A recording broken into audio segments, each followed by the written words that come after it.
Hello friends, मैं सरमुख sir आप लोगों का हार्दिक स्वागत करता हूं। आज हम लोग लाभ का प्रमाण, साझेदारों का लाभ के प्रमाण के बारे में सीखने वाले हैं। उससे पहले साझेदारी का पुनर्गठन की परिभाषा, उसके कारण, चालू साझेदारों के बीच में वितरण के प्रमाण में परिवर्तन के कारण, साझेदारों का त्याग और उसके कुछ सवाल हम लोगों ने हल किए थे। और आप लोगों को मैंने होमवर्क के लिए 2 सवाल दिए थे। दोनों सवाल में से एक भी सवाल और एक भी व्यक्ति ने अभी तक सॉल्व करके भेजा नहीं है। उसका मतलब ये होता है कि आप लोगों को पढ़ने की इच्छा नहीं है, या तो फिर आप लोगों को ये सवाल नहीं आता। और आप लोगों को मैंने ये सवाल अच्छी तरह से 2 सवाल समझाए हैं और उसके जैसे ही सवाल दिए हुए। मेरे को कैसे मालूम पड़ेगा कि आप लोगों को सवाल आ रहा है या नहीं आ रहा? जब तक आप लोग सॉल्व करके नहीं दोगे तो मालूम पड़ेगा नहीं। अगर आपको सवाल नहीं आता है तो आप लोग लिख कर भेज सकते हैं, सवाल इसमें कौन सा पॉइंट है सर, ये नहीं आ रहा है। और आप लोगों की डिमांड की वजह से ही हम लोगों ने अकाउंट के लेक्चर स्टार्ट किए हुए हैं। फिर अगर आप लोग क्वेश्चन सॉल्व नहीं करोगे तो फिर आगे से आप लोगों के लेक्चर बंद हो जाएंगे। आ गया समझ में? तो आज हम लोगों को स्टार्ट करना है लाभ का प्रमाण। तो आप लोगों को ये दोनों सवाल हल करके सेंड करना है। आपको मालूम है आप लोग को ग्रुप दिया हुआ है बनाकर लाभ का प्रमाण। लाभ के प्रमाण में हम लोगों को अब उससे पहले साझेदारों के त्याग के प्रमाण के बारे में समझा था। साझेदारों का त्याग आपको मालूम है, चालू साझेदारों के बीच लाभ हानि के बंटवारे के वितरण के प्रमाण में परिवर्तन के कारण जो लाभ में कमी होती थी उसी को हम लोग कौन से नाम से जानते थे? साझेदारों के त्याग के नाम से जानते थे। उससे उल्टा होता है लाभ हानि के प्रमाण में।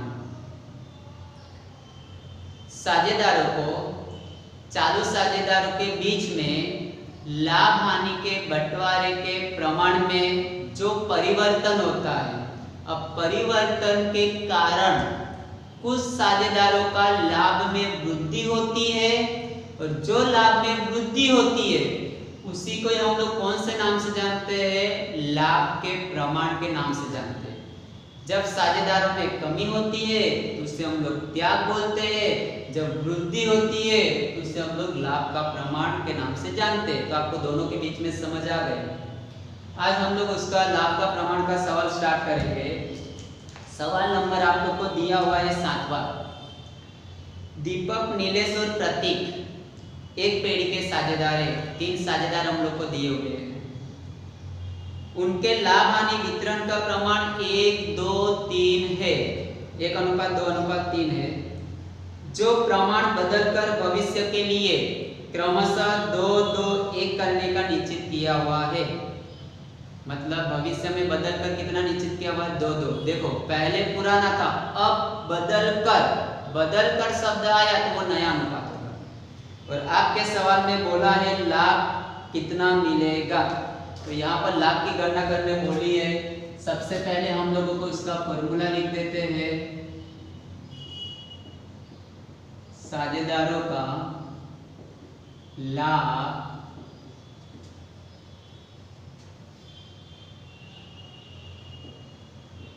नया भाग माइनस पुराना भाग। इससे उल्टा है। सबसे पहले हम लोगों को यहाँ पर लिखना होगा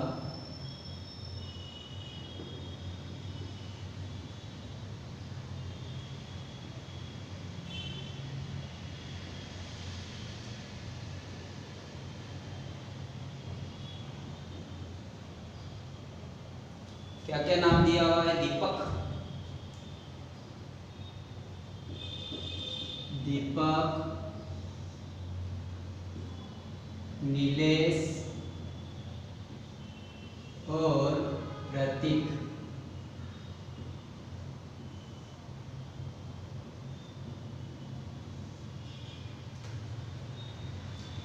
सबसे पहले यहाँ लिखना हम लोगों को पुराना अनुपात, पुराना प्रमाण कौन सा दिया हुआ हम लोगों को? 1 2 3। टोटल कितना होने वाला है? 6। यहाँ लिख देंगे हम लोग पुराना भाग 1/6। टोटल को भाग में ले लेना है 2/6, 3/6। यहाँ लिख देना हम लोग को नया अनुपात या तो प्रमाण 2 2 1। तो टोटल कितना हो जाएगा? 5। यहाँ लिख देंगे हम लोग नया भाग 2/5, 2/5, 1/5।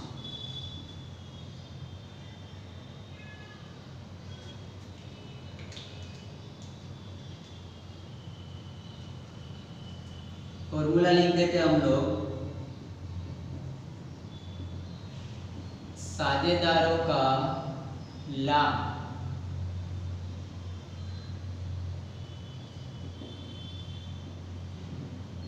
नया भाग माइनस पुराना भाग।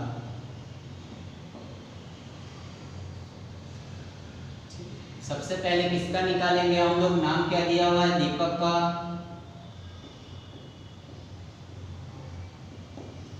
नया भाग आप लोगों को दिया हुआ है दीपक के बॉक्स में देखना है 2/5 माइनस पुराना 1/6।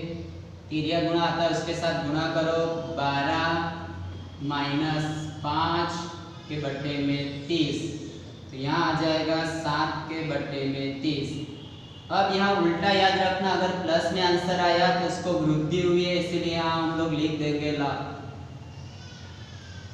अब उसी प्रकार हम लोगों को किसका निकालना है? दीपक के बाद कौन है? नीलेश। फॉर्मूला यही लगने वाला है। नीलेश का नया भाग कितना दिया हुआ है? 2/5। पुराना भाग कितना दिया हुआ है? 2/6। गुणा करेंगे 12, 10 और 30। 2/में कितना आने वाला है? 30। यहाँ पर भी आंसर किस में आया है? प्लस। प्लस में आया तो इसको क्या लिखेंगे हम लोग? लाभ। त्याग से उल्टा होता है, याद रखना। अब इसका निकालेंगे हम लोग प्रतीक का। प्रतीक का भी नया भाग फॉर्मूला यही रहेगा, कितना आने वाला है? 1/5 माइनस 3/6। गुणा करोगे 6, 15, 30 और यहाँ पर 9/30। तो ये क्या हुआ है? त्याग। तो ये याद रखना यहाँ पर।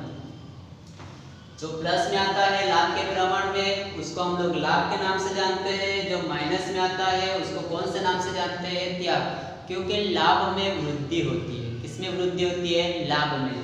इसकी वजह से तो यहाँ हम लोग लिख सकते हैं दीपक 7/30 लाभ नीलेश